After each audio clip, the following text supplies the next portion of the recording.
예, 오늘은 마태복음 26장입니다. 마태복음 26장부터는 주님께서 이제 십자가에 못 박히시는 장면이 나오고 있는데 보겠습니다. 1절. 예수님께서 이 모든 말씀을 마치시고 제자들에게 여러분이 알다시피 이틀 후면 6월절인데 사람의 아들이 넘겨져 십자가에 못 박힐 것입니다. 라고 말씀하셨다. 6월절. 6월절 형광펜이고요. 자, 6월절이 어떤 날이죠? 그 출애굽기 12장에 보면 6월절이 나오는데 12장을 한번 펼쳐보겠습니다. 출애굽기 12장. 출애굽기 12장 그 7절부터 제가 읽어보겠습니다. 7절. 7절부터 이제 그 출애굽기 12장 6월절을 계시하는 장인데 이 6월이라는 말이 1월달, 2월달, 6월달 이런 6월이 아니라 영어로 패스오버입니다. 패스오버. 넘어가다라는 뜻이에요. 그래서 영어 성경에는 패스오버로 되어 있고 한국말로 번역할 때 6월절로 번역을 했습니다. 넘어가는데 뭐가 넘어가느냐 하면 하나님의 심판이 넘어가는 겁니다. 자, 7절을 보니까 그리고 그 피 얼마를 가져다가 양을 먹을 사람들이 있는 집에 두 문설주와 상인방에 발라야 한다. 자, 이때 피는 어린 양의 피입니다. 어린 양의 피를 집에 문설주하고 상인방에 바르네요. 그 다음 8절. 그날 밤에 그 고기를 먹되 불에 구워서 무교병과 쓴나물과 함께 먹어야 한다. 자, 지금 이 두 구절만 보겠습니다. 이 6월절 날은 어떤 날이냐면, 자, 구약 이스라엘 백성들이 출애굽할 때요, 애굽을 이집트를 탈출할 때 마지막 재앙입니다. 총 몇 가지 재앙이 있었는지 아세요? 10가지. 10가지 재앙입니다. 10가지. 9번째가 흑암의 재앙이고 10번째 마지막 재앙이 6월절입니다. 이 6월절은 모든 첫 번째 태어난 것. 그 11장 출애굽기 11장 5절 보니까 이집트 땅에 있는 처음 난 것이 모두 죽을 것이다. 이렇게 되어 있습니다. 처음 난 것. 그러니까 사람도 장자가 죽는 거고요. 동물도 장자가 죽는 겁니다. 이날. 이 한 날에 6월절 날. 그렇다면 이 첫 번째 난 것이 죽는다는 말은 뭐냐면 옛 창조. 옛 창조가 모두 다 하나님의 심판을 받는다는 뜻입니다. 옛 창조가 타락했기 때문에 아담에게 속한 그 옛 창조가 모두 다 하나님의 심판을 받는 날입니다. 그런데 심판을 피하는 길이 있습니다. 그것은 문에다가 양을 죽여서 그 피를 바르는 거예요. 그리고 그 집 안에서는 뭘 했을까요? 양고기를 먹었어요. 네, 양고기를 먹었습니다. 양고기도 먹었고 8절 보니까 무교병도 먹고 쓴나물과 함께 먹었습니다. 네. 네. 자, 그러면 바깥에 이제 피를 바르면 이 패스오버, 하나님의 심판이 지나간다는 이야기인데 왜 지나가느냐 하면 이미 죽었기 때문이에요. 이 피라는 것은 죽음을 말하고 있고 이 어린 양은 바로 예수 그리스도를 상징합니다. 그래서 예수 그리스도께서 이미 하나님의 심판을 받았기 때문에 그 심판이 그 집을 넘어가는 겁니다. 이미 죽었네? 그래서 넘어가는 거예요. 그런데 이집트 사람들에게도 이 여호와의 사자가 가서 이제 심판하려고 가죠. 근데 보니까 안 죽었죠. 피가 없죠.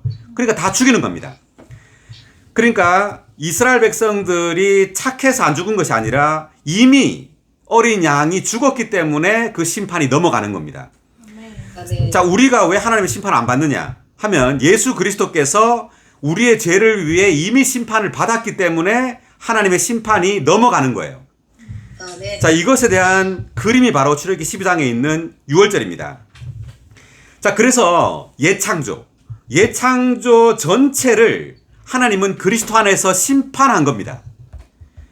그리스도 안에서 예창조 전체를 심판함으로 이제 새 창조를 가져온다는 것이 바로 6월절입니다. 자, 그래서 이 6월절의 실제, 이 6월절 어린 양의 실제는 바로 예수 그리스도입니다. 우리가 성경을 하나 찾아보면 요한복음 1장 29절을 보겠습니다.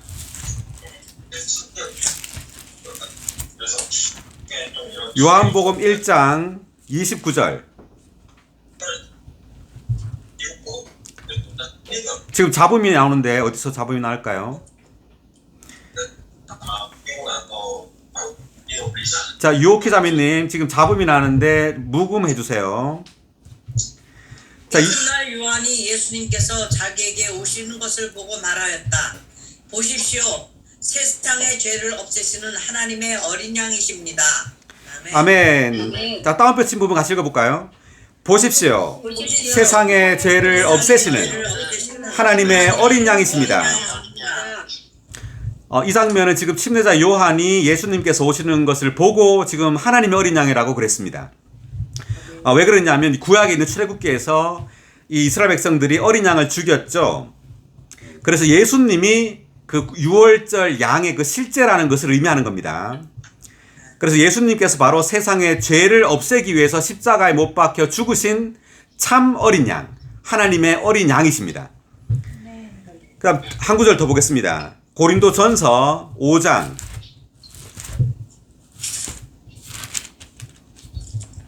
7절.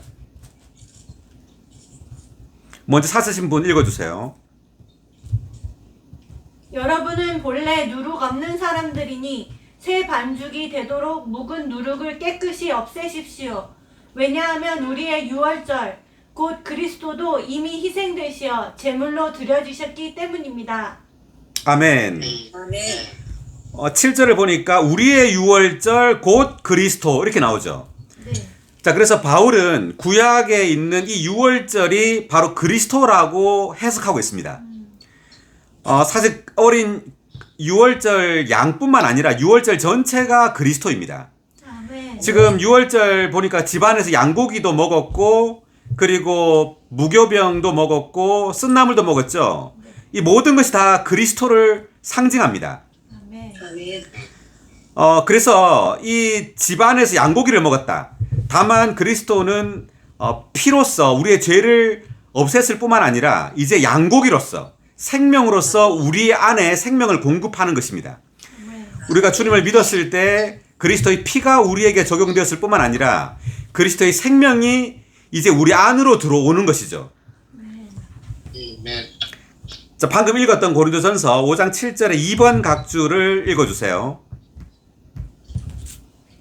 이것은 사도가 믿는 이들을 하나님께서 선택하신 백성으로 곧 출애굽기 12장에 예표된 유월절을 지켰던 백성으로 생각했다는 것을 가리킨다. 이 유월절에서 그리스도는 유월절 어린 양이실 뿐 아니라 유월절 그 자체이시다. 그분은 우리가 부족받고 하나님과 화목하게 될 수 있도록 십자가에서 희생되시어 우리의 유월절이 되셨다. 그러므로 우리는 하나님 앞에서 그분을 잔치로 누릴 수 있다. 아멘. 이 잔치에는 어떤 누룩도 허용되지 않는다. 구속하시는 그리스도와 죄는 함께할 수 없다. 아멘. 아멘. 그래서 지금 유월절 양이 그리스도를 가리킬 뿐만 아니라 무교병도 먹었다는데 이 무교병은 죄 없는 생명이신 그리스도를 가리킵니다. 누룩이 없는 떡이죠. 이것은 누룩은 죄를 가리키고 무교병은 죄 없는 생명이신 그리스도를 가리킵니다. 자, 그래서 구속하시는 그리스도와 죄는 함께할 수 없다. 우리는 주님을 믿음으로 이제 우리의 죄가 용서되었을 뿐만 아니라 이제 주님은 우리 안에 생명으로 들어오셔서 이제 우리는 그리스도를 매일매일 생명의 떡으로 잔치로 누리는 것입니다. 아멘. 아멘.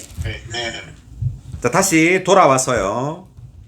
마태복음 26장 2절 방금 읽었는데, 자, 이틀이면 6월절인데 돼 있는데 사람의 아들이 넘겨져 돼 있습니다. 사람의 아들.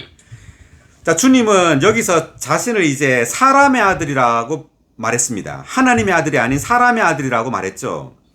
이제 주님은 십자가를 통과하시는 지금 26장에서 보면 이제 사람의 아들이라는 것이 강조되고 있다는 걸 우리가 좀 이제 보게 될 거예요.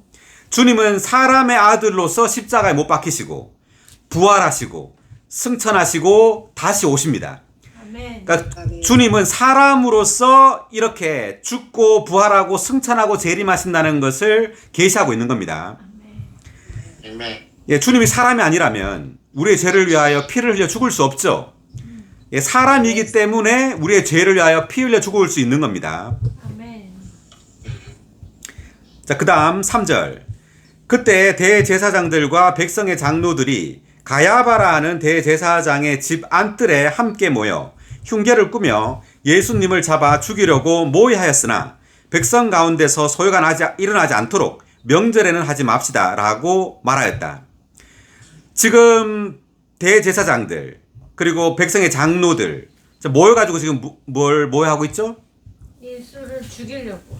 예수님을 죽이려고. 예수님을 지금 죽이려고 하고 있죠? 네. 자, 이들이 하나님을 섬기고 경배하는 사람들입니다. 그죠? 네. 그런데 막상 자기들이 기다리던 예수님이 왔는데 보지를 못하는 거예요. 예수님이 하나님의 아들인 것을. 그래서 오히려 죽이려고 하는 겁니다. 그래서 결국 죽이죠. 그래서 종교는 생명을 보지 못한다는 것을 의미합니다. 아멘. 생명을 보지 못할 뿐 아니라 오히려 시기하고 죽이게 됩니다. 그래서 우리가 교회 생활을 할 때 이것을 우리가 보게 되죠. 체험하게 됩니다. 종교적인 사람들은 생명을 누리는 것이 아니라 오히려 이것을 시기하고 오히려 죽입니다. 자, 그리고 5절 보니까 명절에는 하지 말자. 이 명절은 유월절을 가리킵니다. 유월절에는 죽이지 말자는 거죠. 그런데 실제로 유월절 날 주님은 죽게 됩니다. 구약 출애굽기에서 유월절 날 어린 양을 잡아서 피를 발랐죠. 자, 신약에서 주 예수님 자신이 바로 이 유월절 양의 실제이기 때문에 그분은 그 똑같은 날, 유월절 날 십자가에 못 박힙니다. 아멘. 그래서 이들은 유월절 날을 하지 말자고 했지만 하나님의 주권 아래서 주 예수님은 유월절 날 정확히 십자가에 못 박힙니다. 아멘. 그래서 그분이 참 유월절이라는 것을 이제 계시하는 것이죠. 자, 그 다음 6절. 예수님께서 베다니에 있는 나병 환자 시몬의 집에 계실 때 한 여인이 매우 값진 향유가 든 옥합을 가지고 나와서 상에 앉으신 예수님의 머리에 부었다. 지금 그 앞에서는 종교인들이 예수님을 죽이려고 했지만 지금 6절부터는 마리아가 이제 주님에 대한 사랑을 표현하죠. 아멘. 그래서 이 예수님께서 나타날 때, 즉 생명이 나타날 때 우리는 사람들은 시험받게 됩니다. 이 사람들이 정말 하나님을 사랑하는 사람인지 그렇지 않은지가 이제 드러나게 돼요. 아멘. 주님이 나타나지 않았을 때는 드러나지 않다가 주님이 나타나면 이제 주님을 사랑하는 사람과 미워하는 사람과 배반하는 사람과 이러한 사람들이 다 드러나요. 교회 안에서도 마찬가지입니다. 진정으로 생명을 추구하는 사람이 나타나면 이제 그러한 종교적인 사람과 그렇지 않은 사람들이 드러나게 됩니다. 종교적인 사람은 생명에 속한 사람들을 핍박하고 시기하고 질투하게 되고 정말 주님을 사랑하는 사람들은 이러한 생명에 속한 사람들을 사랑하게 돼요. 아멘. 아멘. 그래서 지금 6절부터는 지금 주님을 향한 사랑을 표현한 지금 마리아가 등장하고 있는데 지금 베다니라는 말이 나오는데 베다니라는 말의 뜻은 고난의 집이라는 뜻입니다. 그 베다니는 교회를 또한 상징하는데 교회는 겉으로 볼 때 고난의 집이에요. 아주 가난하고 보잘것없는 사람들로 가득하죠. 그렇지만 그 속을 들여다보면 아주 향기가 넘치고 은혜가 충만하고 기쁨이 넘쳐요. 아멘. 아멘. 그리고 나병 환자는 죄인을 말합니다. 나병 환자는 죄인을 상징합니다. 그 6절에 1번 각주를 읽어주세요. 나병 환자는 죄인을 상징한다. 주님은 나병 환자인 시몬을 고쳐주셨음이 분명하다. 그는 주님께 감사하고 그분을 사랑하였으므로 주님의 임재를 누리고자 주님과 그분의 제자들을 위하여 자기 집에서 잔치를 열었다. 구원받은 죄인은 항상 이렇게 한다. 아멘. 아멘. 할렐루야. 네. 할렐루야. 구원받은 죄인은 항상 이렇게 한다. 이렇게 한다. 아멘. 아멘. 시몬은 나병 환자였죠. 자, 우리가 시몬인데 우리도 나병 환자, 죄인이었습니다. 그런데 주님에 의해서 주님을 믿음으로 이 죄인이 이제 의인이 됐죠. 이 죄가 낫게 되었습니다. 자, 이제 우리는 죄가 낫게 되었기 때문에 이제 뭘 해야 되죠? 주님과 함께? 잔치해야 돼요. 잔치해야 돼, 잔치. 예, 주님뿐만 아니라 주님을 믿는 이들을 다 데려와가지고 잔치해야 돼요. 아멘. 예, 우리 뭐 소그룹 있죠? 소그룹 때 우리 집을 열어가지고 지체들과 함께 주님을 누리고 막 잔치해야 되죠. 아멘. 네. 예, 근데 막 소그룹 때 막 집을 열기 싫고 뭐 이렇게 하면 안 되겠죠. 예, 활짝 자기 집을 열어가지고 예, 청소도 하고 음식도 뭐 약간 뭐 차도 준비하고 이래가지고 지체들과 함께 우리는 잔치해야 합니다. 잔치. 아멘. 이 시몬처럼. 자, 그때 한 여인이라고 되는데 이 여인은 누굴까요? 마리아. 마리아.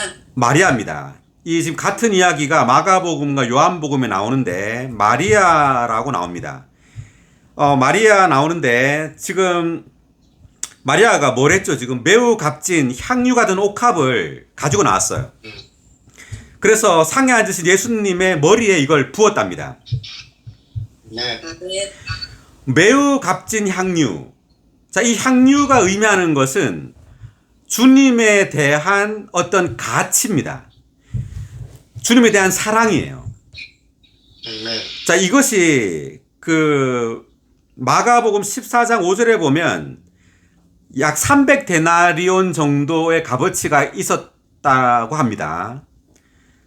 300데나리온 그러면 뭐 한 3천만 원 정도 된다네요. 3천만 원 정도. 지금 돈으로 하면 3천만 원. 매우 큰 돈이죠. 지금 3천만 원이면. 자, 이걸 다 부은 거예요, 지금. 우리가 요한복음 12장 4절을 한번 찾아볼게요.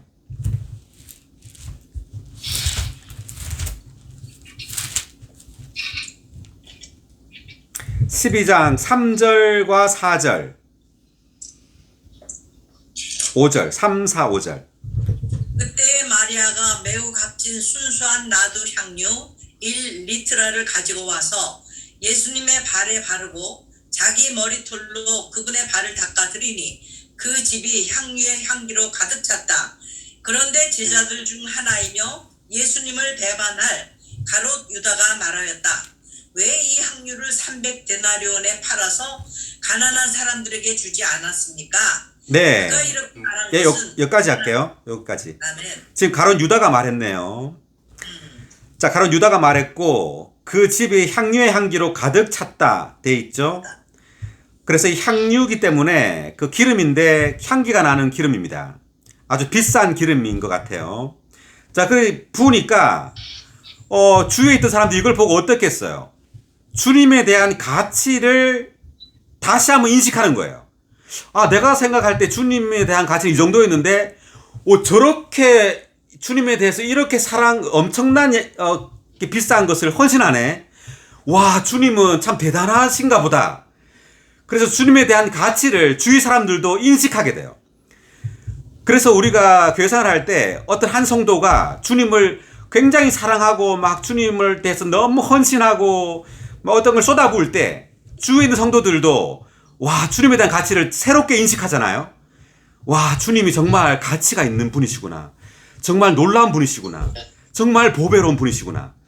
옆에 있는 지체가 그렇게 사랑을 쏟아부을 때 그 주위에 있는 지체들이 영향을 받는 거예요. 주님에 대한 가치에 대한 인식이 높아지는 거죠. 아멘. 자, 그리고 다시 이제 돌아와서 마태복음 26장 지금 7절을 읽었습니다. 지금 마리아가 주님께 이렇게 그 비싼 매우 값진 향유를 쏟아부은 그 원인은 뭐냐면 누가복음 10장 39절을 찾아보겠습니다. 누가복음 10장 39절 무슨 말씀이 나올까요?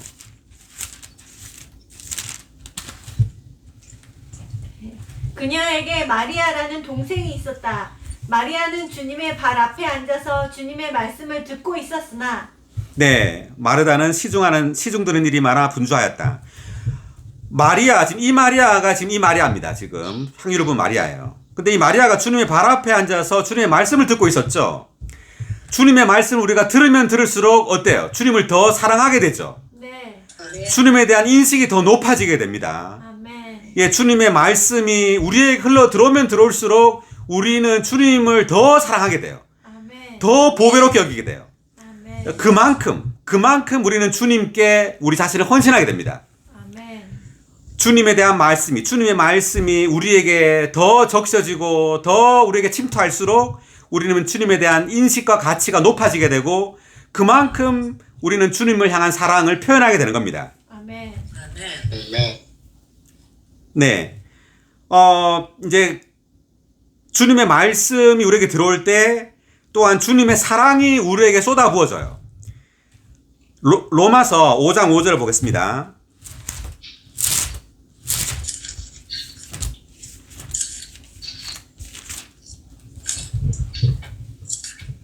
소망은 우리를 부끄럽게 하지 않습니다.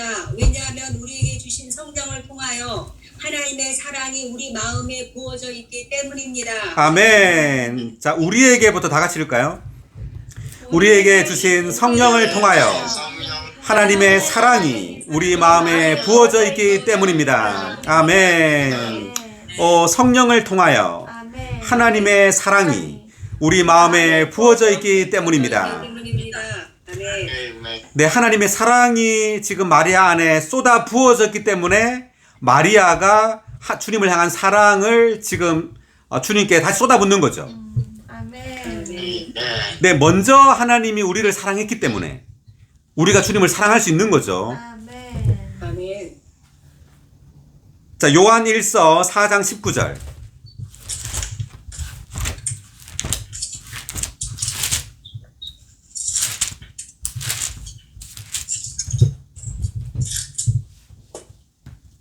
우리가 사랑하는 것은 하나님께서 먼저 우리를 사랑하셨기 때문입니다. 아멘. 다 같이 우리가 사랑하는 것은 하나님께서 먼저 우리를 사랑하셨기 때문입니다. 아멘. 하나님께서 우리를 먼저 사랑하셨답니다. 아멘. 너무 감동적이죠. 아멘. 우리 같은 정말 나 같은 사람을 사랑하다니 참. 그래서 주님의 사랑이 먼저 우리에게 쏟아부어졌기 때문에 우리도 마리아처럼 주님을 향한 사랑을 이렇게 표현하는 거죠. 아멘. 아멘. 네. 그다음 다시 돌아와서 마태복음 26장 8절 읽겠습니다. 그러나 제자들은 이것을 보고 붕괴하여 왜 이렇게 허비하는가? 제자들의 반응이 어떻죠? 지금 마리아가 지금 예수님의 머리에 향유를 쏟아부으니까 제자들이 기뻐했어요? 아니면 붕괴했어요? 붕괴했어요. 굉장히 이상한 반응인 것처럼 보이죠? 왜 붕괴했을까? 우리가 그 마태복음 21장 15절 찾아보겠습니다. 21장. 전에 공부했었는데 21장 15절에 똑같은 말이 나옵니다. 15, 16절. 그러나 대제사장들과 율법학자들은 예수님께서 행하신 놀라운 일들과 또 성전에서 다윗의 자손께 호산나라고 하며 외치고 있는 아이들을 보고 분개하여 이 아이들이 무엇을 말하고 있는지 듣고 있어? 라고 하니 예수님께서 말씀하셨다. 그렇습니다. 주님께서 어린아이들과 젖먹이들의 입에서 나오는 찬양을 온전하게 하셨습니다. 라고 하신 말씀을 여러분은 읽어본 적이 없습니까? 아멘. 네. 지금 어린아이들이 주님을 찬양하는 걸 보고 대제사장들, 율법학자들도 붕괴했습니다. 그죠? 지금 종교인들은 그 교만과 시기 때문에 이렇게 붕괴했어요. 주님을 찬양하는 것을 보고. 그런데 지금 여기에서는 제자들이 이것을 보고 붕괴했습니다. 이것은 왜 그러냐면 주님에 대한 가치가 제자들은 주님을 믿었지만 주님에 대한 가치를 아주 낮게 봤어요. 그렇기 때문에 주님의 가치는 요 정도밖에 안 되는데 마리아는 왜 이렇게 저렇게 많이 붓지? 허비인데? 이렇게 생각하는 거예요. 자, 우리가 주님에 대한 가치를 우리가 어떻게 보느냐에 따라서 우리가 주님을 향한 사랑이 그만큼 표현되는 겁니다. 그래서 제자들은 이것을 보고 붕괴했어요. 그래서 왜 이렇게 허비하는가? 낭비라는 거죠. 그러면서 말하기를 9절에서 이 향유를 많은 돈을 받고 팔아서 가난한 사람들에게 줄 수도 있었을 것이다 라고 말했습니다. 맞는 말 같아요. 겉으로 보기에. 그죠? 예수님께 그거 부으면 이거 다 낭비되는 건데 근데 가난한 사람들은 도울 수 있잖아. 그죠? 이렇게 생각하는 겁니다. 자, 그런데 자, 여기서 우리는 무엇을 깨달아야 되느냐 하면 우리가 선한 일을 한다거나 주님을 위하여 많은 외적인 일을 하는 것보다요. 주님 자신을 사랑해야 됩니다. 아멘. 종교적인 사람들의 어떤 마인드는요.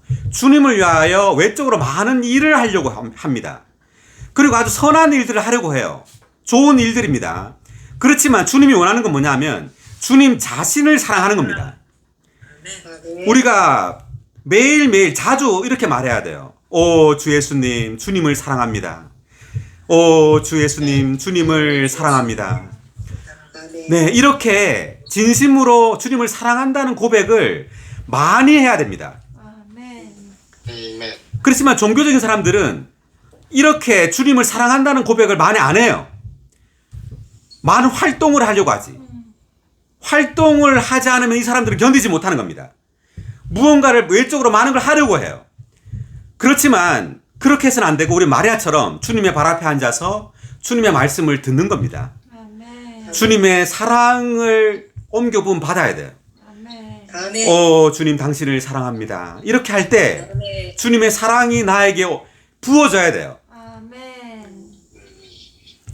그래서 문제는 뭐냐 하면 가난한 사람들을 돕는 것이 잘못된 것이 아니라 우리는 먼저 주님을 사랑해야 된다는 거죠. 아멘. 아멘. 그래서 에베소 교회가 책망을 했잖아요. 처음 가는 사랑을 버렸다. 첫째 가는 사랑을 버렸다는 거죠. 많은 일들을 했어요. 주님을 위하여 많은 일들을 한 겁니다. 많은 수고를 했어요. 그렇지만 금등잔대를 옮기리라.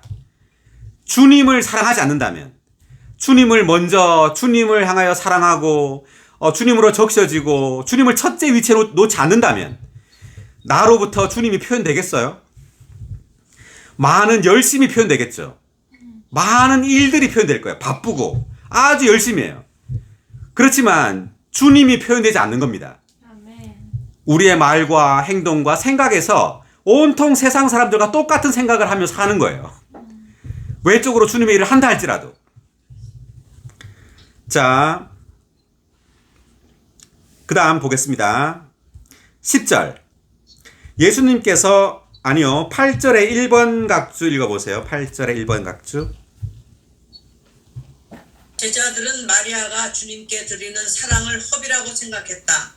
지난 20세기 동안 수많은 귀중한 생명과 마음의 보물과 높은 지위와 황금 같은 장래가 주 예수님께 허비되어 왔다. 이처럼 주님을 사랑하는 사람들에게 그분은 전적으로 사랑스러우시고 그들의 드림을 받으시기에 합당하신 분이시다. 그들이 주님 위에 두은 것은 허비가 아니라 그분의 달콤함에 대한 향기로운 증거이다. 아멘. 아멘. 네. 우리가 교회 역사를 볼 때, 하나의 예로, 네로 황제가 수많은 그리스도인들을 원형 경기장에 가둬놓고 사자의 밥이 되겠죠. 예수님을 부인하면 살려주겠다고 했지만 그들은 그 한마디를 하지 않았어요. 그냥 죽은 겁니다. 주님은 또 그것을 인정한 겁니다. 그렇게 죽은 것을. 그리고 나중에 주님 오실 때 적그리스도 마찬가지입니다. 666 그 표를 받은 자에게만 매매를 하죠. 그래서 적그리스도에게 경배하느냐 하지 않느냐. 자, 이것을 가지고 또 주님을 시험할 겁니다. 그래서 우리가 이러한 것이 작은 일이라고 생각하면 안 된다는 거죠. 주님을 간증하는 것. 그래서 하여튼 역대로 교회 역사는 이러한 주님을 간증하기 위해서 수많은 귀중한 생명과 이러한 사람들이 죽은 겁니다. 허비되어 온 겁니다. 그 다음 10절. 예수님께서 아시고 그들에게 말씀하셨다. 왜 여러분은 이 여인을 괴롭힙니까? 이 여인이 나에게 아름다운 일을 하였습니다. 왜냐하면 가난한 사람들은 항상 여러분과 함께 있으나 나는 여러분과 항상 함께 있는 것이 아니기 때문입니다. 그리고 가난한 사람들은 언제든지 도울 수 있다는 거죠. 그렇지만 이 마리아가 향유를 붓는 것은 주님이 살아있을 때 부어야 되죠. 자, 그래서 우리도 마찬가지입니다. 우리도 살아있을 때 주님을 향한 사랑을 표현해야 됩니다. 기회를 붙잡아야 되죠. 자, 기회는 우리에게 계속 오고 있어요. 매일매일 주님을 누려야 됩니다. 네. 매일 아침 주님을 누려야 되고 또 주일날 또 신원함으로 주님을 간증해내야 되고 그래서 살아있을 때 우리는 기회를 붙잡아야 된다는 것을 가리키는 겁니다. 아멘. 아멘. 12절 이 여인이 내 몸에 향유를 부은 것은 내 장사를 위하여 한 것입니다. 내가 진실로 여러분에게 말합니다. 온 세상 어디서든지 이 복음이 선포되는 곳마다 이 여인이 행한 것도 전해져서 사람들이 이 여인을 기억하게 될 것입니다. 복음이 선포되는 곳에 이 마리아가 행한 것도 이제 전하라는 말인데 이 말은 복음을 전하는 것은 주님께서 우리를 얼마나 사랑하시는가를 전하는 거죠. 주님이 우리의 죄를 위하여 죽고 부활하셨다는 겁니다. 우리를 사랑하셔서. 그리고 이 여인을 전한다는 것은 우리가 주님을 얼마나 사랑해야 되는가를 전하는 겁니다. 주님께서 우리를 얼마나 사랑하셨는가를 전하는 것이 복음이고 또 마리아에 대한 이야기는 우리가 주님을 얼마나 사랑해야 되는가를 또 전하는 것이 이 마리아에 대한 이란 이야기입니다. 14절 그때 12 가운데 하나인 가룟 유다라 하는 이가 대제사장들에게 가서 내가 예수님을 여러분에게 넘겨주면 나에게 무엇을 주겠습니까? 라고 하니 그들이 그에게 은 30을 달아주었다. 그때부터 유다는 예수님을 넘겨주려고 기회를 엿보았다. 지금 가룟 유다는 12 제자 중 하나입니다. 하나인데 지금 예수님을 배반하는 거죠. 예수님을 이렇게 파는 대신 뭘 달라고 한 겁니까 지금? 돈. 은 30. 네, 돈을 달라고 한 겁니다. 이 말은 세상을 사랑했다는 말입니다. 자, 우리가 주님을 사랑하지만 여전히 세상을 사랑할 수 있는 거죠. 자, 그래서 지금 가룟 유다는 은 30을 받고 예수님을 팔았어요. 지금 우리 앞에 지금 3, 4절에 보면 대제사장과 이 장로들은 예수님을 죽이려고 했지만 지금 유다는 예수님을 배반하려고 하는 거죠. 그래서 종교인들은 예수님을 죽이려고 하고 제자 중 하나인 유다는 예수님을 배반합니다. 세상을 사랑하기 때문에. 자, 이 은 30은 의미가 있는데요. 출애굽기 21장 32절을 보겠습니다.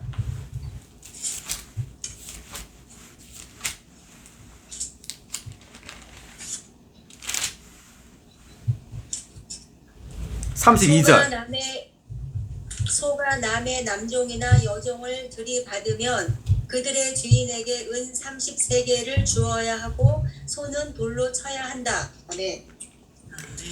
소가 남종이나 여종을 들이받으시 죽이면은 은 30을 그 남종 여종 그 주인에게 줘야 된단 말이죠. 네.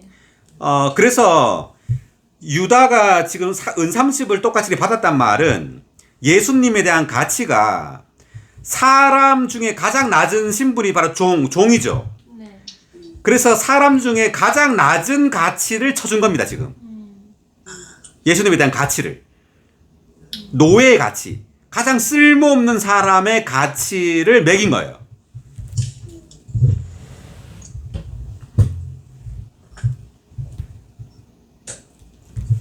그래서 가룟 유다는 아주 세상에서 가장 쓸모없는 낮은 사람의 가치의 그것을 예수님의 목숨값으로 받고 예수님을 팔았지만 마리아는 매우 값진 향유 300데나리온의 가치를 주님께 쏟아부었죠. 사랑을. 아멘. 네, 이렇게 대조가 되는 겁니다. 주님을 사랑하는 사람과 예수님을 배반하는 사람의 그 예수님에 대한 가치.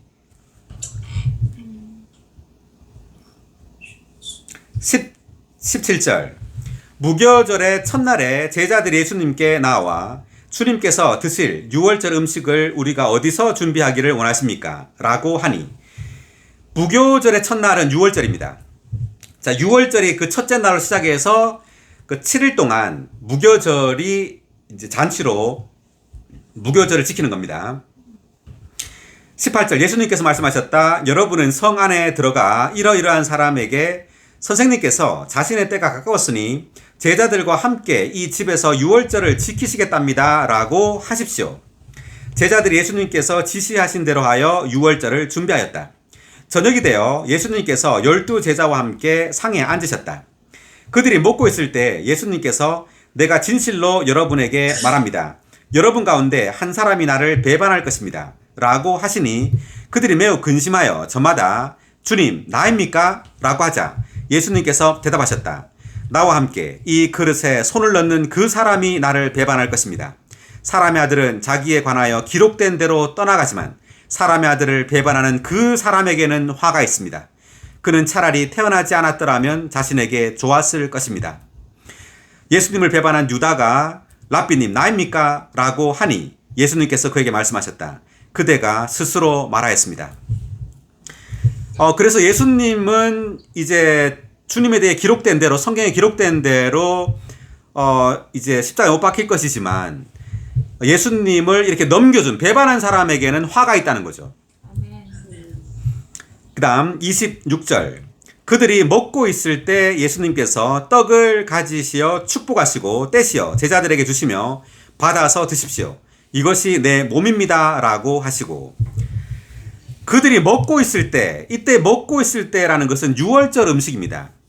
구약의 이스라엘 백성들이 유월절을 지키고 있었습니다. 그때 유월절 음식을 이들이 먹었는데 지금 제자들이 먹었는데 양고기하고 무교병과 쓴나물을 먹은 거예요. 지금 먹고 있을 때 이제 주님이 떡을 가지시고 축복하셨단 말이 나오죠. 자, 이 말은 뭐냐면 이제 유월절의 이 잔치를 주님의 상으로 대치하는 겁니다. 주님의 상으로 바꾸는 거예요. 유월절 양고기와 무교병과 쓴나물 먹는 것을 이제 떡과 잔을 먹고 마시는 것으로 대체하는 겁니다. 이제 그래서 떡을 가지시고 축복했는데 이 떡은 뭐냐? 자, 떡 형광펜입니다. 자, 이 떡은 주님의 몸입니다. 주님의 몸인데 이 주님의 몸이 바로 우리의 생명이 되는 거죠. 먹으라 그랬으니까. 주님의 몸이 우리의 생명이 되어 들어오는 겁니다. 주님의 몸이 그러니까 요한복음 6장에 보니까 내 살과 피를 내 살을 먹고 내 피를 마시는 자 이렇게 나오죠. 마시라고 나오죠. 그래서 주님의 살이 바로 이 주님의 떡인데 주님의 살을 우리가 먹음으로 주님의 생명이 우리 안으로 들어오게 되고 주님의 생명이 우리 안에 들어올 때 우리가 주님의 비밀한 몸이 되는 겁니다. 아멘. 그리스도의 몸이 되는 것이죠. 자, 그래서 26절에 2번 각주 읽어주세요.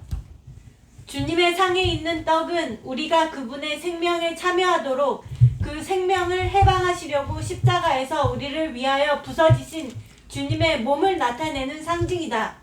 이 생명에 참여함으로써 우리는 그리스도의 비밀한 몸이 되는데 그 몸 또한 상 위의 떡으로 상징된다. 그러므로 이 떡에 참여함으로써 우리는 그리스도의 몸의 교통을 갖는다. 네. 아멘. 우리가 매 주일마다 지금 떡을 떼고 있습니다. 근데 사도행전에서는 매일매일 떡을 뗐습니다. 사실상 매일 뗐습니다. 근데 이 떡을 우리가 먹죠. 우리가 떡을 먹지 않으면 주님의 몸은 개인의 몸으로 남아 있는 겁니다. 그렇지만 떡을 먹음으로 이제 우리가 주님의 몸에 참여하게 되는 거죠. 그래서 단체적인 그리스도의 몸이 되는 겁니다. 왜냐하면 이 떡을 모든 믿는 이가 먹기 때문에 모든 믿는 이가 이제 하나의 그리스도의 몸이 되는 것이죠. 떡을 먹음으로. 자, 26절 그래서 받아서 드십시오. 이것이 내 몸입니다. 라고 하시고 27절 또 잔을 가지시어 감사드리시고 그들에게 주시며 말씀하셨다. 여러분은 다 이것을 마시십시오. 이것은 죄들이 용서받을 수 있도록 많은 사람을 위하여 쏟는 나의 피, 곧 언약의 피입니다. 아멘. 잔 안에는 뭐가 들었죠? 포도주가 들었습니다. 포도주. 나중에 뒷구절 나오는데 포도주가 들었는데 이 포도주는 뭘 상징합니까? 예수님의 피. 예, 28절에 보니까 죄들이 용서받을 수 있도록 많은 사람을 위하여 쏟는 나의 피, 곧 언약의 피라고 말하죠. 자, 그래서 우리가 매 주일마다 이 피를 마시는 거죠. 피를. 주님의 피로 포도주로 상징된 피를 마시는 겁니다. 그 말은 주님의 구속이 우리에게 적용됐다는 것을 의미하죠. 아멘. 우리가 주 예수님을 믿음으로 주님의 생명이 우리에게 들어왔을 뿐 아니라 주님의 구속이 또한 우리에게 적용된 겁니다. 아멘. 27절에 1번 각주 읽어주세요. 주님의 피는 우리를 타락한 상태에서 구속하여 하나님께 돌아가게 했으며 또한 하나님의 충만한 축복으로 돌아가게 했다. 주님의 상에서 떡은 우리가 생명에 참여하는 것을 상징하고 잔은 우리가 하나님의 축복을 누리는 것을 상징한다. 따라서 그 잔은 축복의 잔이라 불린다. 이 잔 안에는 하나님의 모든 축복과 함께 우리의 몫이신 하나님 자신까지 들어있다. 아담 안에서 우리의 몫은 하나님의 진노의 잔이었다.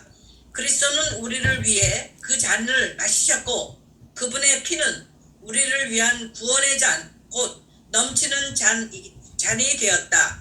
우리는 이 잔에 참여함으로써 그리스도의 피의 교통을 갖는다. 아멘. 아멘. 그래서 이 지금 그러니까 잔 안에 포도주가 들었는데 이 포도주는 피를 상징하고요. 우리가 이 피를 마심으로 잔에 참여하는 겁니다. 그러니까 그리스도의 구속이 우리에게 적용될 때 우리는 축복의 잔, 구원의 잔, 또 뭐죠? 축복의 잔, 넘치는 잔. 예, 넘치는 잔. 네, 이 잔에 참여하게 되는 것이죠. 아멘. 아멘. 자, 그 다음 넘겨서 29절 읽겠습니다. 그러나 내가 여러분에게 말합니다. 내가 이제부터 내 아버지의 왕국에서 여러분과 함께 새 것을 마시는 그날까지 포도나무에서 난 것을 결코 마시지 않겠습니다. 여기 이제 포도나무에서 난 건 나오죠. 자, 이게 이제 포도주입니다. 그죠? 그리고 그들은 찬송하는 노래를 부르고 나서 올리브산으로 나아갔다. 찬송하는 노래는 아버지께 드리는 찬양입니다. 그리고 올리브산으로 나아갔다 이렇게 되어 있는데 우리가 사도행전 1장을 보면 주님이 승천하신 곳이 바로 올리브산입니다. 자, 이 올리브산은 예루살렘 그 오른편에 있어요. 그리고 주님이 재림하실 곳도 올리브산입니다. 자, 승천하신 그곳에서 주님이 재림한다 그랬으니까 바로 이 올리브산으로 또 주님은 재림하실 겁니다. 아멘. 네, 그리고 이제 우리가 주님이 지금 주님의 상을 지금 여기에 베푸셨는데 이 주님의 상이 의미하는 건 뭐냐면은 신약의 모든 축복의 실제가 바로 주님 자신이라는 것을 지금 계시하는 거예요. 아멘. 아멘.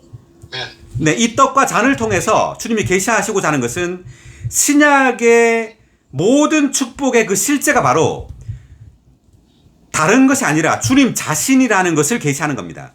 아멘. 아멘. 그래서 우리는 주님 자신을 먹고 마셔야 한다는 거죠. 주님 오실 때까지. 아멘. 네, 주님 오실 때까지 우리는 뭘 먹고 마셔야 된다고요? 주님 자신. 주님의 잔. 네, 주님 자신을 먹고 마셔야 됩니다. 아멘. 아멘. 이게 다만 이게 이게 주의 상을 형식적으로 해서 지키라는 얘기가 아니라 이것을 하라는 이야기는 주님 오실 때까지 매일 주님을 먹고 마시라는 이야기입니다. 아멘. 아멘. 네, 다만 형식적으로 이걸 지킨다는 것이 중요한 것이 아니에요. 우리가 실질적으로 주님을 먹고 마시고 누려야 합니다. 아멘. 그 다음 31절. 그때 예수님께서 제자들에게 말씀하셨다. 여러분이 오늘 밤에 나로 말미암아 다 실족할 것입니다. 왜냐하면 성경에 내가 목자를 칠 것이니 양떼가 흩어질 것이다 라고 기록되었기 때문입니다. 목자를 친단 말은 이제 주님께서 십자가에 못 박히신다는 걸 말하죠. 그리고 양떼가 흩어진단 말은 제자들이 전부 다 달아난단 말입니다. 흩어진단 말이고. 그러나 내가 다시 살아난 후에 여러분보다 먼저 어디로 간다고요? 갈릴리. 갈릴리로 갈 것이다. 네, 갈릴리 형광펜입니다. 우리가 만약 예수님이라면 부활하고 난 다음에 어디로 갈까요? 저 같으면 예루살렘으로 가겠어요. 전부 다 이렇게 심판하게. 예. 그렇지만 주님은 부활하고 나서도 갈릴리로 가세요. 아멘. 자, 왜냐하면 주님께서 이 땅에 오셨을 때도 갈릴리에서 사역을 하셨죠. 주님의 대다수의 사역은 갈릴리에서 일어났습니다. 주님 십자가에 못 박힐 때만 예루살렘으로 오셨어요.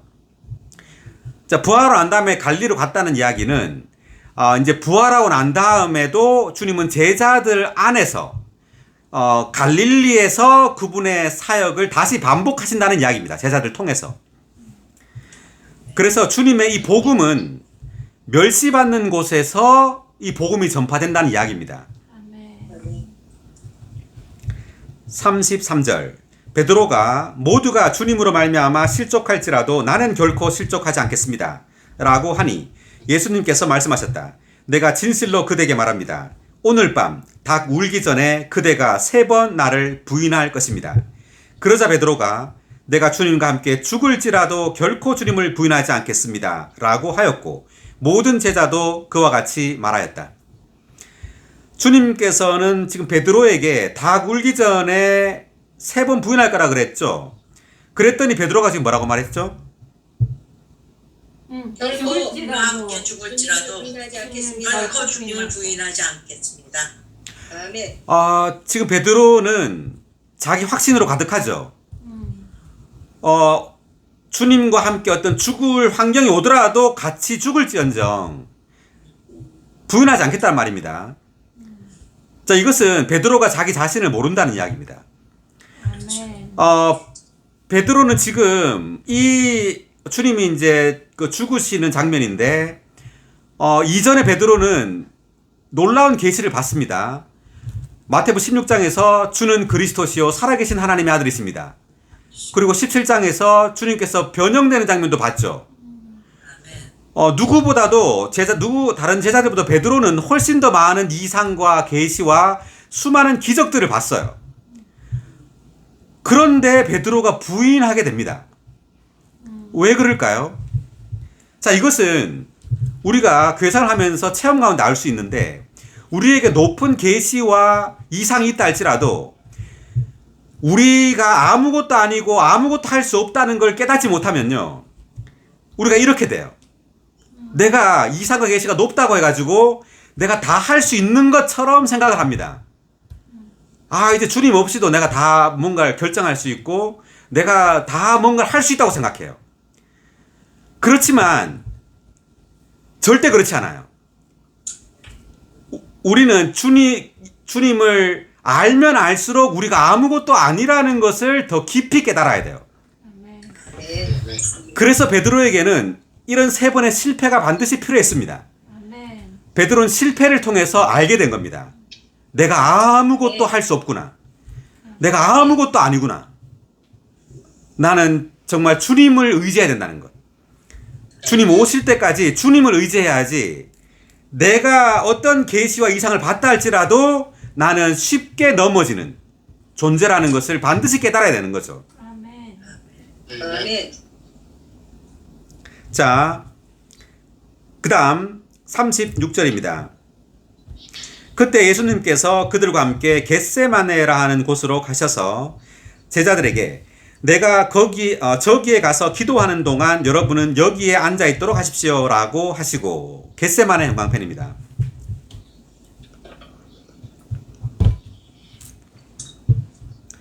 겟세마네가 무슨 뜻일까요? 기름 짜는 틀. 기름 짜는 기계. 자, 36의 1번 각주 읽어주세요. 겟세마네는 기름 짜는 틀을 의미한다.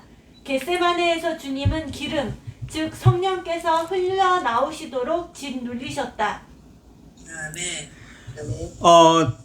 지금 이 장소에 대한 뜻이 의미가 있는데 주님은 이제 죽고 이제 부활하셔서 생명 주시는 영이 즉 기름이 되셔야 되잖아요. 성령. 생명 주시는 영이 되셔야 되는데 생명 주시는 영이 되시려면 죽음을 반드시 통과해야 되죠.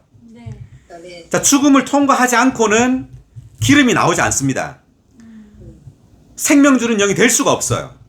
아멘. 그래서 주님은 기도했다 이렇게 나오는데 지금 우리가 죽음을 통과하려면 반드시 기도를 해야 된다. 그러니까 나는 아니요 그리스도. 그러니까 우리 주님이 이렇게 기도하신 것처럼 우리는 자신이 할 수 없다는 것을 깨닫고 주님께 기도해야 돼요. 아멘. 아멘. 주여 저는 아무것도 할 수 없습니다. 주여 저는 아무것도 아닙니다. 주여 저를 도와주소서. 주여 저와 함께 하소서. 아멘. 주여 저를 강화시켜 주소서. 이렇게 기도할 때 우리는 죽음을 이 십자가를 통과할 수 있어요. 아멘. 자, 십자가를 통과한다는 말이 무엇인지 조금 이따 보겠습니다. 37절 베드로와 세베대의 두 아들을 데리고 가시어 슬퍼하시고 깊이 고민하시며 그들에게 내 혼이 심히 슬퍼 죽을 지경에 이르렀으니 여기 머물러 나와 함께 깨어 있도록 하십시오. 라고 하시고는 조금 더 나아가시어 얼굴을 땅에 대시고 엎드리셔서 기도하셨다. 나의 아버지, 하실 수만 있으시다면 이 잔을 나에게서 지나가게 해 주십시오. 그러나 나의 뜻대로 하지 마시고 아버지 뜻대로 하십시오. 아버지 뜻이 무엇일까요? 자, 아버지의 뜻은 십자가입니다.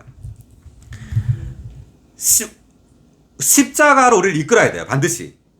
아버지의 뜻은 이 땅에 왕국을 세우는 것이고 천국을 가지고 오는 것인데 그러기 위해서는 반드시 십자가를 통과해야 됩니다.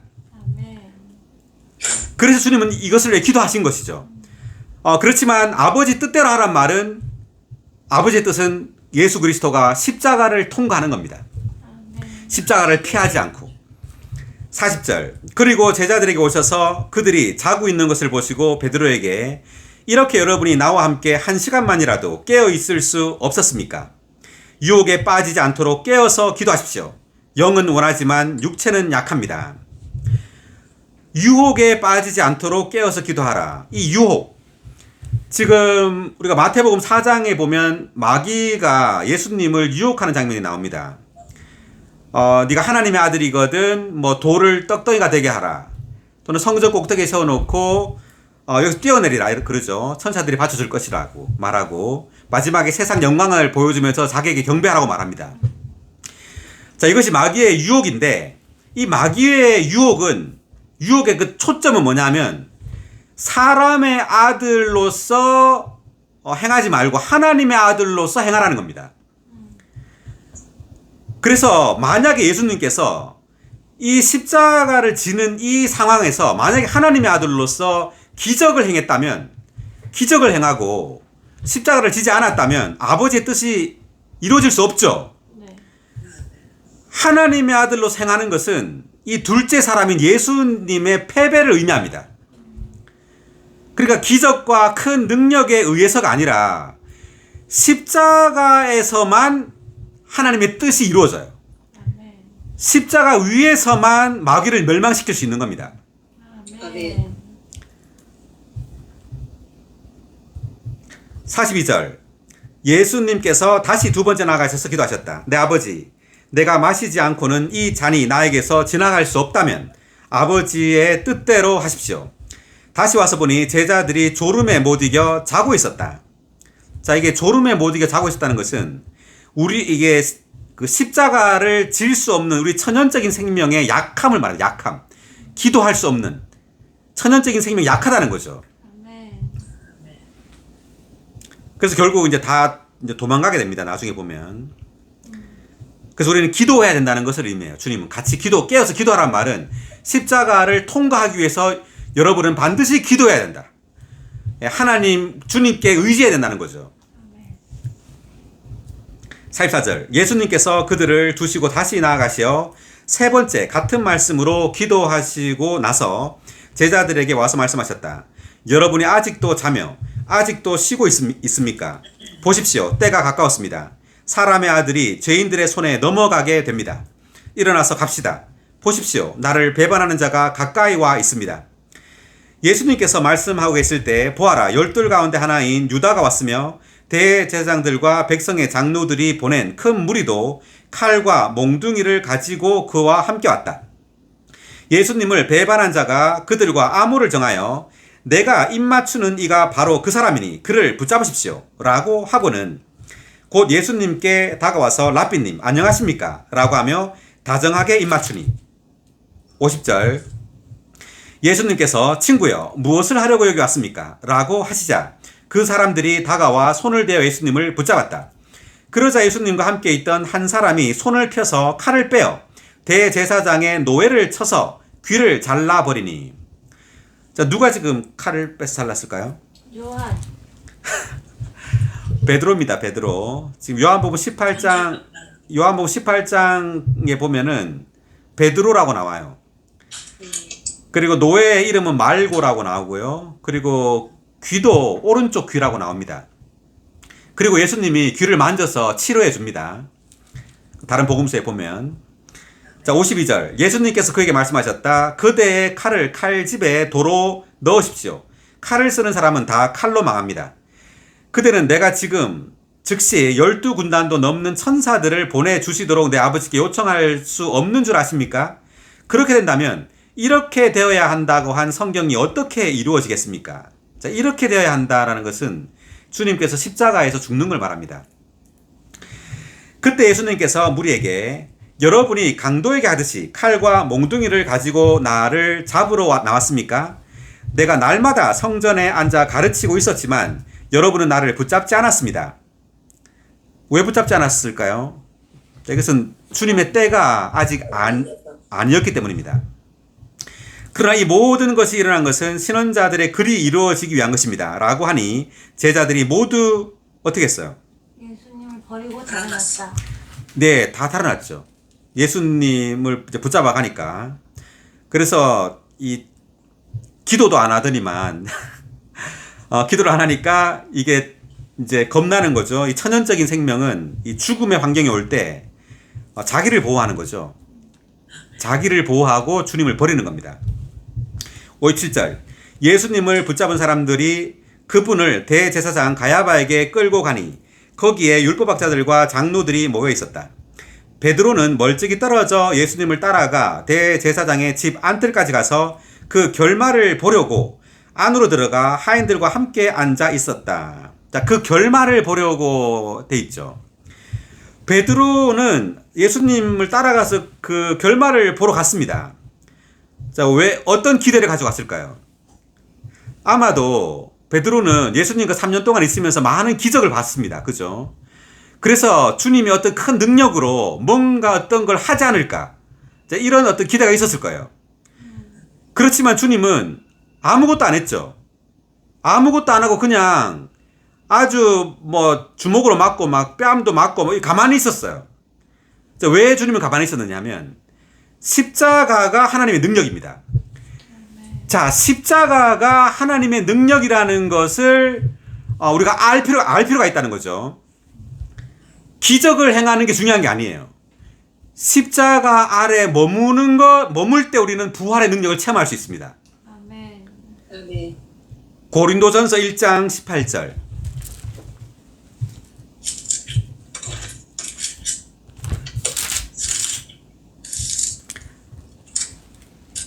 왜냐하면 십자가의 말씀이 멸망당하는 사람들에게는 어리석은 것이지만 구원을 받는 우리에게는 하나님의 능력이기 때문입니다. 아멘. 다 같이. 왜냐하면 십자가의 말씀이 멸망하는 사람들에게는 어리석은 것이지만 구원을 받는 우리에게는 하나님의 능력이기 때문입니다. 아멘. 왜 십자가의 말씀이 하나님의 능력이냐면 하나님은 십자가에서 사탄과 모든 악한 것들을 십자가에서 다 심판하세요. 아멘. 아멘. 그렇기 때문에 십자가가 하나님의 능력인 겁니다. 아멘. 아멘. 그리고 그 같은 장 고린도전서 22절, 23절, 24절.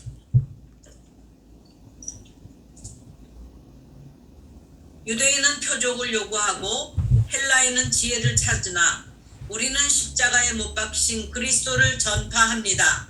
이분은 유대인들에게는 걸림돌이시고 이방인들에게는 어리석음이십니다.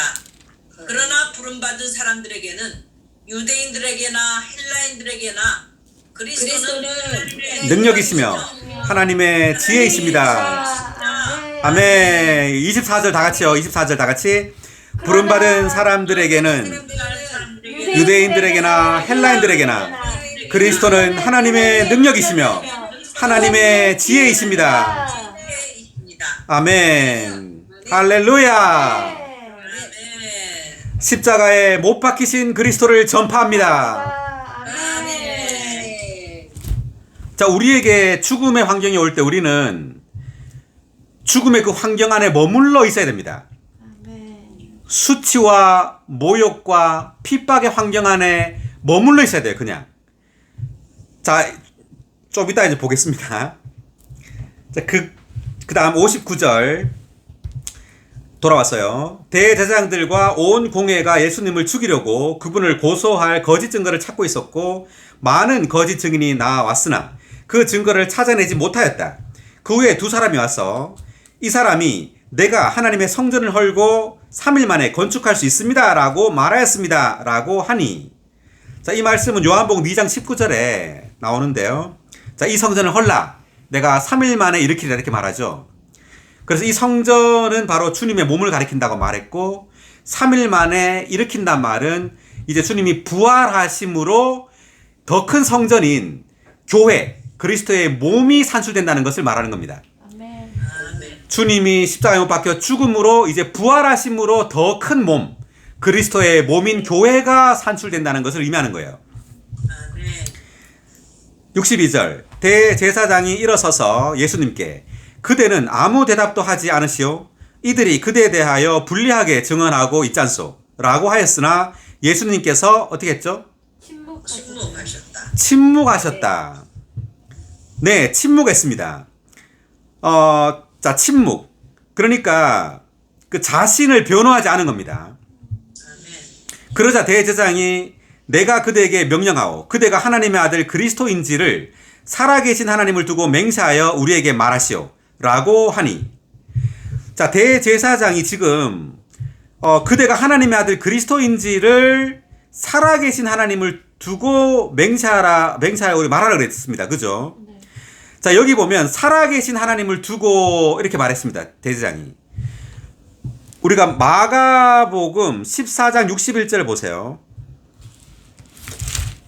마가복음 14장.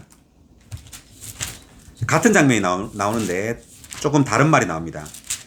14장 61. 예수님께서 침묵하시고 아무 대답도 하지 않으시자 대제사장이 다시 예수님께 그대가 찬송 받으실 분의 아들 그리스도이시오라고 하니, 네. 여기서는 지금 살아계신 하나님의 아들이 그게 아니라 찬송 받으실 분의 아들 그리스도이시오 이렇게 말하죠. 같은 장면인데 뭐 살아계신 하나님이라고 말하든 찬송 받으실 분의 아들이라고 말하든지 간에 이렇게 지금 말했다는 것이 의미하는 건 뭐냐면요. 대제사장 자신이 얼마나 하나님을 숭배하고 존경하는지를 보여주는 겁니다. 자, 이것이 어디에 나와 있냐면 그 방금 읽었던 61의 1번 각주 읽어보세요.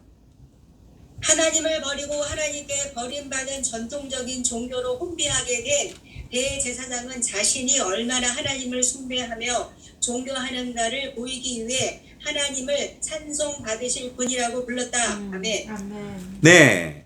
그러니까 사실 이게 종교인들의 특징이죠. 자신이 얼마나 하나님을 이렇게 존경하고 숭배하고 사랑하는지를 보여주는 겁니다. 이렇게. 다른 사람에게. 자, 그리고 지금 61절 읽었는데 62절 읽어주세요. 62절도 방금 읽었던 마가복음. 예수님께서 말씀하셨다. 내가 나는 이다입니다. 여러분은 사람의 아들이 큰 능력이 있으신 분의 오른편에 앉은 것과 하늘 구름을 타고 오는 것을 볼 것입니다. 아멘. 아멘. 지금 여기서는 마가복음에서는 내가 나는 이다입니다라는 말이 덧붙여 있죠. 지금 다시 돌아와서 보세요. 마태복음 26장에는 나는 이다라는 말이 없어요. 자, 64절 읽겠습니다. 마태복음 다시 돌아와서 26장의 64절. 예수님께서 그에게 말씀하셨다. 대제사장께서 말씀하신 대로입니다. 그러나 내가 여러분에게 말합니다. 장차 여러분은 사람의 아들이 큰 능력이 있으신 분의 오른편에 앉은 것과 하늘 구름을 타고 오는 것을 볼 것입니다. 이렇게 말했습니다. 지금 마가복음 14장에는 나는 이다입니다 라고 예수님이 말하는 장면이 있어요. 예, 그 말은 예수님 그분이 바로 여호와라는 거죠. 그렇게 말하고 난 다음에 예수님께서 사람의 아들이 이렇게 말합니다. 그러니까 사람의 아들, 사람이신 예수님이 바로 여호와라는 뜻입니다. 아멘. 아멘. 그러면서 말하기를 사람의 아들이 큰 능력이 있으신 분의 오른편에 앉은 것과, 이것은 주님이 이제 승천한단 말이죠. 부활 승천하여 하나님 아버지 오른편에 앉는단 말입니다. 사람의 아들로서. 그리고 하늘 구름을 타고 온다 이 말은 사람의 아들로서 재림하신단 말입니다. 다시 오신단 말이에요. 아멘. 네. 그래서 우리가 아까 마태복음 26장 처음 26장 2절에 보면 6월절인데 사람의 아들이 넘겨져 십자가에 못 박힐 것입니다. 이렇게 돼 있었습니다. 사람의 아들이 넘겨졌다 이렇게 돼 있었죠. 그래서 주님은 지금 여기에서 계시하고 있는 것은 주님이 사람의 아들로서 십자가에 못 박히시고 사람의 아들로 부활 승천하시고 사람의 아들로 다시 재림하신다는 것을 계시합니다. 아멘. 아멘. 자, 그랬더니만 65절. 그러자 대제사장이 어떻게 했습니까? 자기 옷을 찢었어요. 왜 찢었을까요? 가만히 있는 옷을. 뭐 또- 자, 이것도 자신의 권위를 과시하는 겁니다. 주위에 있는 사람이 권위를 과시하는 거예요. 자기 옷을 찢는 거예요, 이렇게. 자기의 위엄을 보여주는 겁니다, 지금. 자, 그래서 종교적인 사람들의 특징이 지금 다 나와요. 예. 그래서 어떤 지위에 대한 그리고 권위에 대한 그러한 것들을 과시하고자 하는 거죠. 그가 하나님을 모독하였소. 우리에게 더 이상 어떤 증인들이 필요하겠소. 보시오. 지금 여러분은 하나님을 모독하는 말을 들었소. 여러분 생각은 어떻소? 라고 하니 그는 사형을 받아야 합니다. 라고 하고는 그분의 얼굴에 침을 뱉으며 그분을 주먹으로 치고 또 다른 사람들은 손바닥으로 때리며 그리스도야 알아맞혀 보아라. 너를 때린 사람이 누구냐라고 하였다. 자, 지금 주님이 온갖 모욕을 다 받고 있죠. 지금 침뱉음을 받고 있고 주먹으로 맞고 손바닥으로 막 때리고 또 조롱하죠. 알아맞혀 보라고. 때린 사람이 누구냐고. 자, 이것이 뭐냐면 죽음의 환경입니다. 수치와 모욕의 이런 환경 아래 주님은 기꺼이 머물러 있었어요. 사람의 아들로서. 주님은 하나님의 아들로서 어떤 기적이나 능력을 행함으로 이들을 다 멸하지 않고요. 사람의 아들로 기꺼이 이러한 수치와 모욕 아래 머물러 있었던 겁니다. 아멘. 아멘. 아멘. 이것이 십자가를 지는 겁니다. 아멘. 이것을 위해서 우리는 기도가 필요하다는 거죠, 주님이. 아멘. 예, 이러한 환경이 올 때 우리는 자기를 변호하고 자기를 보호하고 그러니까 자신의 낮아짐을 참을 수 없죠, 사람은. 자신의 자존심을 특히 건드리면은 어때요? 참을 수 없잖아요. 그렇지만 주님은 십자가 아래 머물러 있었던 겁니다. 아멘. 69절. 한편 베드로는 안뜰 바깥쪽에 앉아 있었는데 한 하녀가 다가와 그대도 갈릴리 사람 예수와 함께 있었어요. 라고 하자 베드로가 모든 사람 앞에서 부인하였다. 나는 그대가 무슨 말을 하고 있는지 모르겠소. 지금 하녀가 물었죠. 연약하고 작은 한 여자도 감당할 수 없다는 거죠, 베드로는. 그래서 모든 사람 앞에서 부인했어요. 이 하녀가 물었는데.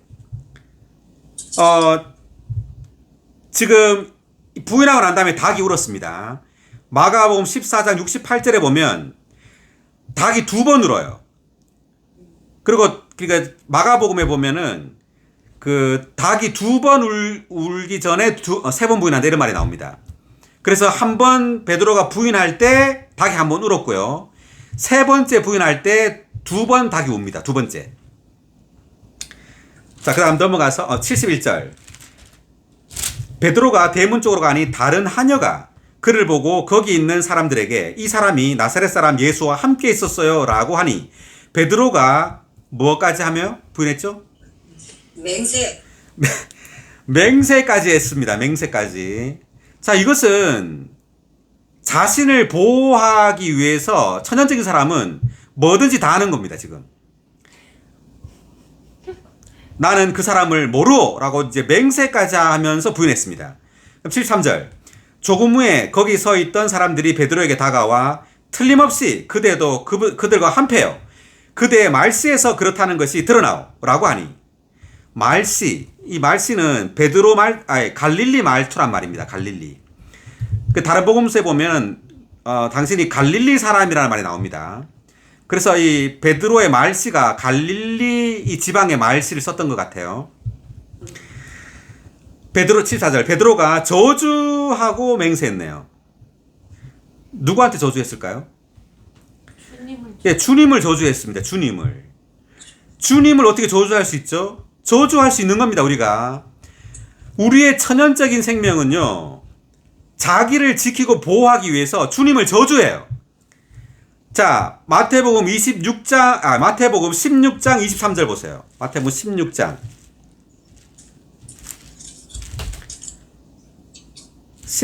23절. 그러나 예수님께서 돌아서시어 베드로에게 사탄아 내 뒤로 물러가거라. 너는 나를 실족하게 하는 자다. 왜냐하면 내가 생각을 하나님의 일에 두지 않고 도리어 사람의 일에 두기 때문이다. 라고 말씀하셨다. 아멘. 예수님께서 베드로에게 뭐라고 그랬어요, 지금? 사탄아. 사탄아라고 그랬습니다.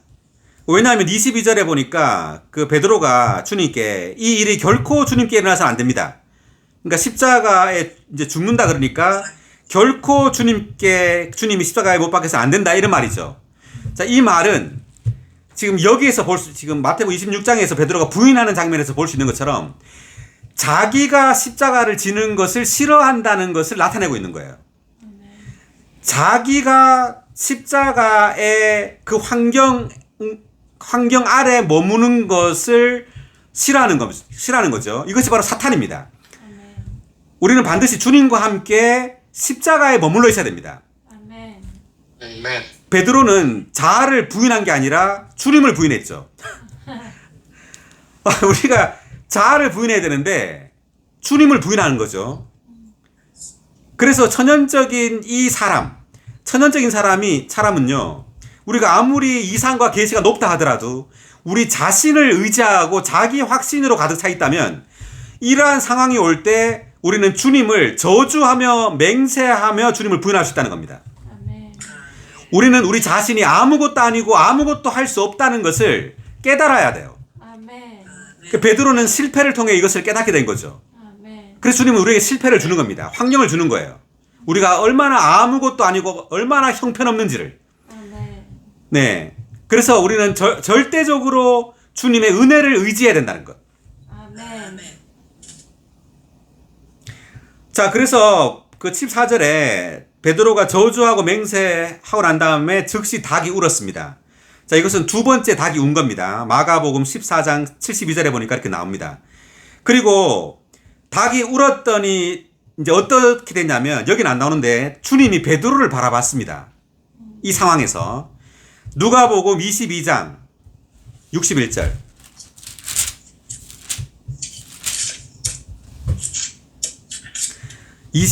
누가복음 61절입니다.